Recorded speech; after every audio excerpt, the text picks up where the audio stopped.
Hey hello all. So ఇవాళ నా plan ఏంటి అంటే ఫుల్గా తినేసి షాపింగ్కి వెళ్ళాలన్నమాట. ఆ షాపింగ్ ఎక్కడో కాదు, మన హైదరాబాద్ మన బేగం బజార్లోనే. సో అక్కడైతే అన్నీ దొరుకుతాయి కదా మనకు కావాల్సిన జ్యువెలరీ మొత్తం అని చెప్పేసి బేగం బజార్కి అయితే నేను వెళ్ళాను. సెర్చ్ చేసా కానీ ఎక్కడ దొరకలేదు, లైక్ హెవీగా ఉండే కానీ ఎక్కడ దొరకలేదు. అలా సర్చ్ చేసుకుంటూ వెళ్తే ఒక చోట అయితే బయట పెట్టారనమాట, ఒక షాప్లో చిన్న మినీ క్యూట్ చైన్ సెట్ అనమాట. నాకైతే చాలా బాగా నచ్చాయి లిటరల్లీ అవి. నేను 3 సెట్స్ అయితే నేను తీసుకున్నా. సో షాప్ బయటే బాగున్నాయి కదా, లోపల ఇంకా బాగుంటాయేమో అని చెప్పేసి ఒక లుక్ అయితే లోపల వేసాను అనమాట.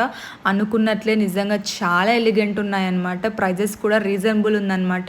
సో నాకైతే చాలా బాగా నచ్చింది. సో నాకు కావాల్సిన చైన్ అన్నీ తీసుకున్నా కానీ ఇంకా ఏవో కావాలని చెప్పేసి నేను చూస్తున్నా. లిటరలీ నాకు తెలియదు ఏది కావాలి అన్నది, కానీ ఏదో ఒకటి తీసుకోవాలని అయితే ఉన్నిందనమాట. సో అది ఇదని చెప్పి ట్రైల్ చేస్తున్నా. సో ఫైనల్గా అయితే ఒక వడ్డానం లాంటి చైన్ కూడా తీసుకున్నా. నాకైతే చాలా బాగా నచ్చింది. So that's it for today. నేను ఏం తీసుకున్నా ఏంటి అనేది మీకు క్లియర్గా ఒక వ్లాగ్ పెడతాను.